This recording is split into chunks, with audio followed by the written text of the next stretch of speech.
Married Love by Mari Stopes. Chapter 10. Society. Love is fed not by what it takes, but by what it gives, and that excellent dual love of man and wife must be fed also by the love they give to others. Edward Carpenter. Man, even the commonplace modern man, is romantic. He craves consciously or unconsciously for the freedom, the beauty, and the adventure which his forefathers found in their virgin forests. This craving transmuted, changed out of recognition by civilized life and modern circumstances, is yet a factor not to be ignored in the relationship of the sexes. The bonds of matrimony, so often referred to with ribald laughter, touch and perhaps secretly gall even the most romantic and devoted husband. If to the sincere and friendly question, what is most difficult in married life for the man, one gets the sincere and rueful answer, that answer may be summed up in the words, perpetual propinquity. Of this the wife, particularly if she be really in love, is seldom fully aware. If her husband is her true lover, his tenderness and real devotion will give him the wit to conceal it. But though by concealment he may preserve the unruffled surface of their happiness, yet the longing to be roving is not completely extinguished. In the true lover this unspoken unconscious longing is perhaps less a desire to set out upon a fresh journey than a longing to experience again the exquisite joy of the return, to relive the magic charm of the approach to the spot in which the loved one is living her life, into the sacred separateness of which the lover breaks, and like the prince by his kiss, to stir her to fresh activity. As will be realized by those who have understood the preceding chapters, each coming together of man and wife, even if they have been mated for many years, should be a fresh adventure. Each winning should necessitate a fresh wooing. Yet what a man often finds so hard is to come to that wooing with full ardour and with that complete sense of romance which alone can render it utterly delightful, if the woman he is to woo has been in a too uninterrupted and prosaic relation with him in the meantime. Most men, of course, have their businesses apart from their homes, but in the home lives of the great mass of middle-class people the Victorian tradition still too largely preponderates, and the mated pair bore or deaden each other during the daily routine. To a very thoughtful couple whom I have known, so precious was the sense of romantic joy in one another that they endeavoured to perpetuate it by living in different houses. Such a measure, however, is not likely to suit many people, particularly where there are children. Yet even without bodily separation, which must always entail expense, or any measure of freedom not at everyone's command, much can be done to retain that sense of spiritual freedom in which alone the full joy of loving union can be experienced. But even intellectual and spiritual freedom is often rendered impossible in present-day marriage. The beautiful desire for ideal unity which is so strong in most hearts is perhaps the original cause of one of the most deadening features in many marriages.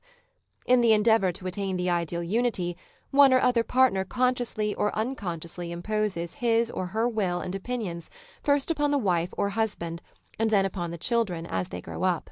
The typical self-opinionated male which this course develops, while a subject for laughter in plays and novels, a laughter which hastens his extermination, is yet by no means extinct.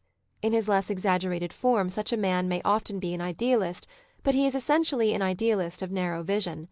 The peace, the unity for which he craves is superficially attained, but it takes acuter eyes than his to see that it is attained not by harmonious intermingling, but by superposition and destruction. I have known a romantic man of this type, apparently unaware that he was encroaching upon his wife's personality, who yet endeavoured not only to choose her books and her friends for her, but prohibited her from buying the daily newspaper to which she had been accustomed for years before her marriage, saying that one newspaper was enough for them both, and blandly ignoring the fact that he took it with him out of the house before she had an opportunity of reading it. This man posed to himself more successfully than to others, not only as a romantic man, but as a model husband, and he reproached his wife for jeopardizing their perfect unity whenever she accepted an invitation in which he was not included. On the other hand, in homes where the avowed desire is for the modern freedom of intellectual life for both partners, there is very frequently a bickering, a sense of disharmony and unrest that dispels the peace and the air of restful security which is an essential feature of a true home. It is one of the most difficult things in the world for two people of different opinions to retain their own opinions without each endeavouring to convert or coerce the other, and at the same time to feel that same tender trust in the judgment of the other that each would have felt had they agreed. It takes a generous and beautiful heart to see beauty and dignity in the attitude of a mate who is looking at the other side of a vital question. But the very fact that it does take a beautiful and generous heart to do this thing proves it well worth the doing. If the easier way is chosen and the two mutually conceal their views when they differ, or the stronger partner coerces the weaker into hiding those traits which give personality to an individual, the result is an impoverishing of both, and through that very fact, an impoverishment, a lowering of the love which both sought to serve. In marriage each one dreams that he will find the understander, the one from whom he may set out into the world in search of treasures of knowledge and experience, and before whom the spoils may be exhibited without thought of rivalry and with the certainty of glad appraisal. Treasures dear to our own hearts but of no value to others should here find appreciation, and here the tender supersensitive germ of an idea may be watered and tended till its ripe beauty is ready to burst upon the world. As marriage is at present, such tenderness and such stimulating appreciation is much more likely to come from the woman to the man and his work than from the man to the woman. For too long have men been accustomed to look upon woman's views, and in particular on her intellectual opinions, as being something demanding at the most a bland humouring beneath the kindest smiles. Even from the noblest man, the woman of sensitive personality to-day feels an undercurrent as of surprised congratulation when she has anything to say worth his serious attention outside that department of life supposed to belong to her sphere. Thus man robs his wedded self of a greatness which the dual unity might reach. But in marriage the mutual freedom and respect for opinion, vitally important though it be, is not sufficient for the full development of character. Life demands ever-widening interests. Owing partly to the differentiation of many types of individuals, due to the specialization of civilization, which interests thoughtful individuals, and partly to the transmutation of his old vagrant instinct, man increasingly desires to touch and to realize the lives of his fellows. In the lives of others, our hearts and understanding may find perpetual adventures into the new and strange. Individual human beings, even the noblest and most complex yet evolved, have but a share of the innumerable faculties of the race. Hence, even in a supremely happy marriage, which touches, as does the mystic in his raptures, a realization of the whole universe, there cannot lie the whole of life's experience. Outside the actual lives of the pair, there must always be many types of thought and many potentialities, which can only be realized in the lives of other people. In the complete human relation, friends of all grades are needed, as well as a mate. Marriage, however, in its present form, is too often made to curtail the enjoyment of intimate friendships. The reason for this is partly the social etiquette, which, though discarded in the highest levels of society, still lingers in many circles, of inviting the husband and the wife together upon all social occasions. It is true that they are separated at the dinner table, but they are always within the possibility of earshot of each other, which very often deadens their potentialities for being entertaining. The mere fact of being overheard repeating something one may have already said elsewhere is sufficient to prevent some people from telling their best stories, or from expressing their real views upon important matters. And still more serious barrier to joy, so primitive, so little evolved are we even yet, there is in most human beings a strong streak of sex jealousy. For either mate to be allowed to go out uncriticised into the world is to demand, if not more than the other is willing to give, at least a measure of trust which by its rarity appears nowadays as something conspicuously fine. Jealousy, which is one of the most frequent shadows cast by the blight of love, is very apt to sow a distrust in one which makes a normal life for the other partner impossible. It is hard to say in which sex the feeling is more strongly developed. It takes special forms under different circumstances, and if a nature is predisposed towards it, it is one of the most difficult characteristics to eradicate. Custom and generations of traditions seem to have imprinted on our race the false idea that marital fidelity is to be strengthened by coercive bonds. We are slowly growing out of this, and nowadays in most books giving advice to young wives, there is a section telling them that a man should be allowed to mend friends after marriage. But this is not enough. There should be complete and unquestioning trust on both sides. The man and the woman should each be free to go unchallenged by a thought on solitary excursions, or on visits, week-ends, or walking tours, without the possibility of a breath of jealousy or suspicion springing up in the heart of one or the other. It is true that many natures are not yet ready for such trust, and might abuse such freedom. But the baser natures will always find a method of gratifying their desires, and are not likely to err a more in trusted freedom than they would have inevitably done through secret intrigues if held in jealous bondage. While on the other hand it is only in the fresh unsullied air of such freedom that the fullest and most perfect love can develop. In the marriage relation it is supremely true that only by loosening the bonds can one bind two hearts indissolubly together. When they are sometimes physically apart, married lovers attain the closest spiritual union. For with sensitive spirits, and they are the only ones who know the highest pinnacles of love, periods of separation and solitude can be revivifying and recreative. So great is the human soul that some of its beauty is hidden by nearness; it needs distance between it and the beholder to be perceived in its true perspective. To the realization of the beauty and the enjoyment of solitude, woman in general tends to be less awake than man. This perhaps is due to the innumerable generations during which the claims of her children and of domestic life have robbed her of nature's healing gift. Although it is merely incidental to the drama, yet to me the most poignant thing in Synge's beautiful play Deirdre is that she could feel inevitable tragedy when the first thought of something apart from herself crosses her lover's mind. Deirdre and her lover had been together for 7 years in an unbroken and idyllic intimacy, and she feels that all is finished, and that her doom, the knell of their joy, had struck, when for the first time she perceived in him a half-formed thought of an occupation apart from her. This ancient weakness of her sex must be conquered, and is being conquered by the modern woman. While modern marriage is tending to give ever more and more freedom to each of the partners, there is at the same time a unity of work and interest growing up which brings them together on a higher plane than the purely domestic one which was so confining to the women and so dull to the men. Every year one sees a widening of the independence and the range of the pursuits of women, but still far too often marriage puts an end to women's intellectual life. Marriage can never reach its full stature until women possess as much intellectual freedom and freedom of opportunity within it as do their partners. That at present the majority of women neither desire freedom for creative work nor would know how to use it is only a sign that we are still living in the shadow of the coercive and dwarfing influences of the past. In an interesting article on woman's intellectual work, W. Thomas, 1907, Sex and Society, says, "The American woman, with the enjoyment of greater liberty, has made an approach toward the standards of professional scholarship, and some individuals stand at the very top in their university studies and examinations. The trouble with these cases is that they are either swept away and engulfed by the modern system of marriage, or find themselves excluded in some intangible way from association with men in the fullest sense, and no career open to their talents." He sees clearly that this is but a passing phase in the development of our society, and he advocates a wider scope for the play of married women's powers. The practice of an occupational activity of her own choosing, and a generous attitude towards this on the part of the man, would contribute to relieve the strain and make marriage more frequently successful. When woman naturally develops the powers latent within her, man will find at his side not only a mate, free and strong, but a desirable friend and an intellectual comrade.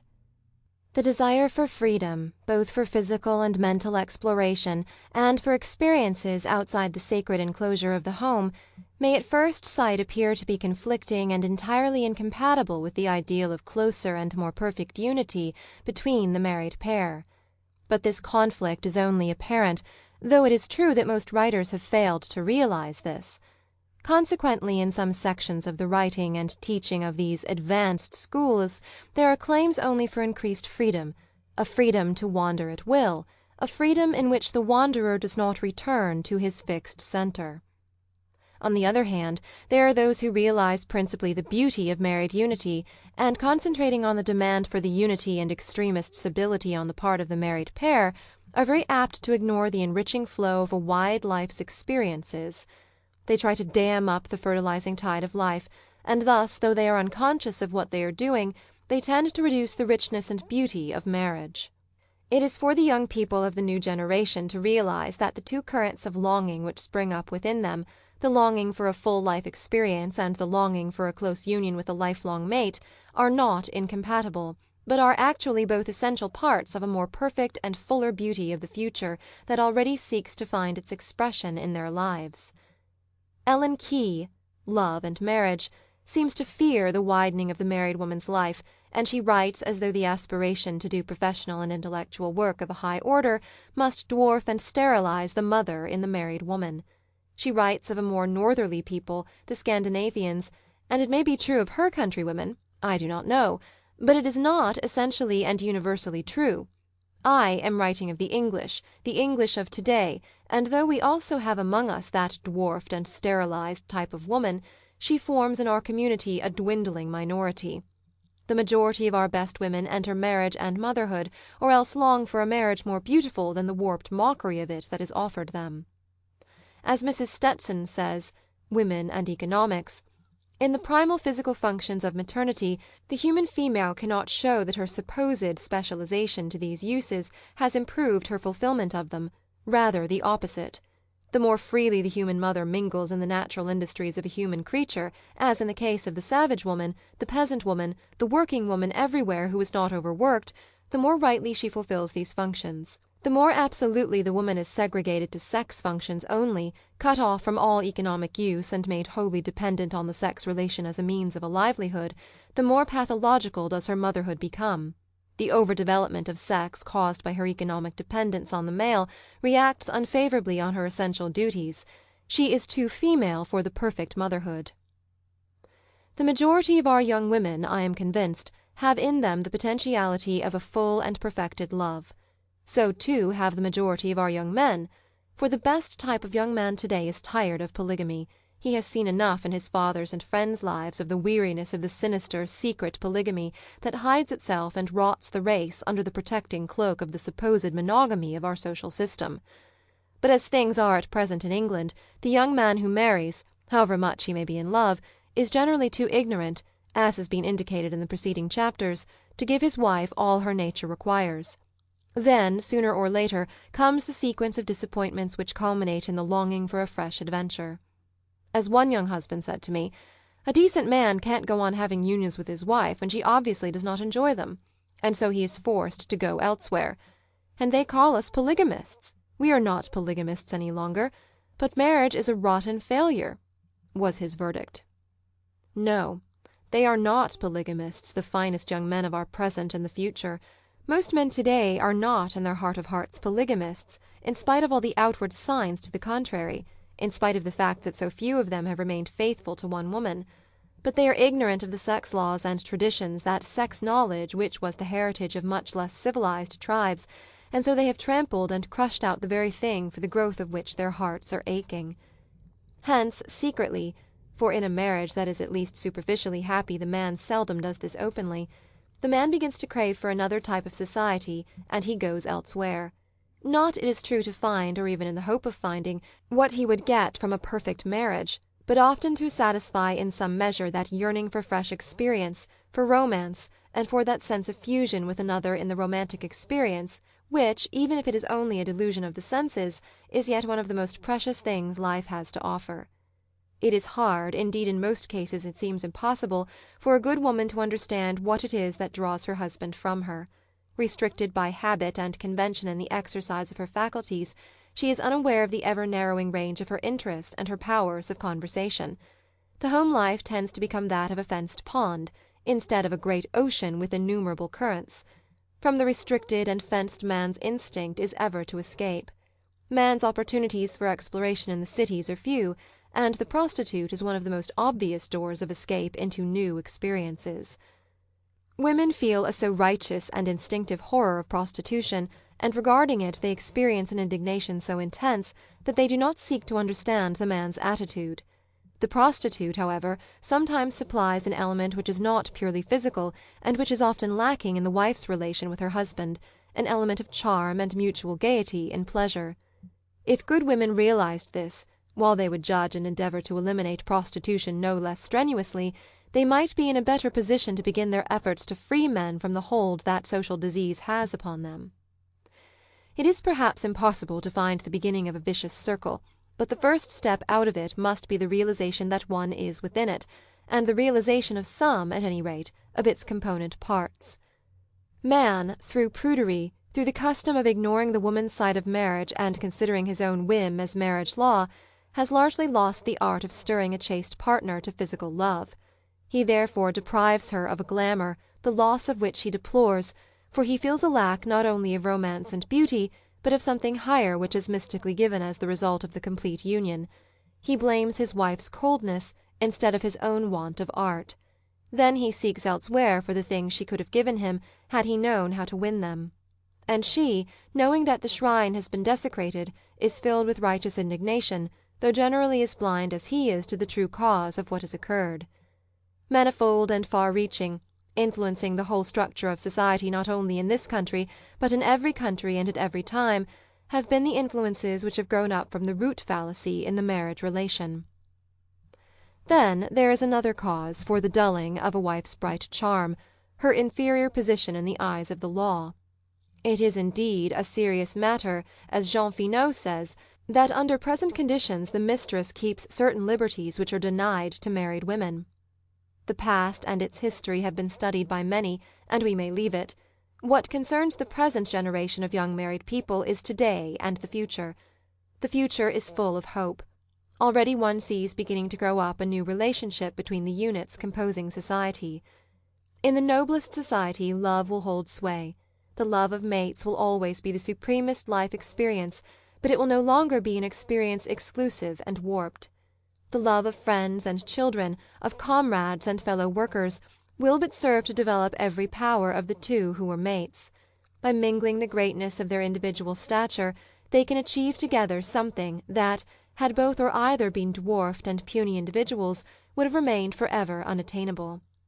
The whole trend of the evolution of human society has been toward an increased coherence of all its parts, until at the present time it is already almost possible to say that the community has an actual life on a plane above that of all the individuals composing it, that the community, in fact, is a super-entity.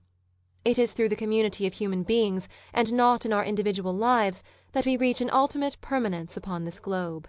When our relation to the community is fully realized, it will be seen that the health, the happiness, and the consequent powers of every individual concern not only his own life, but also affect the whole community of which he is a member.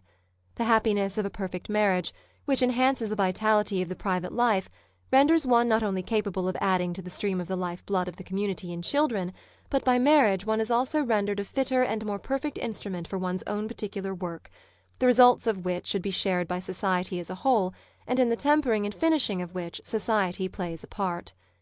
Thus it is the concern of the whole community that marriage should be as perfect, and hence as joyous as possible, so that the powers which should be set free and created for the purpose of the whole community should not be frittered away in the useless longing and disappointment engendered by ignorance, narrow restrictions, and low ideals.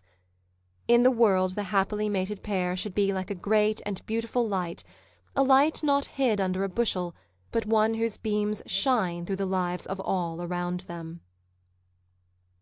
End of section 12.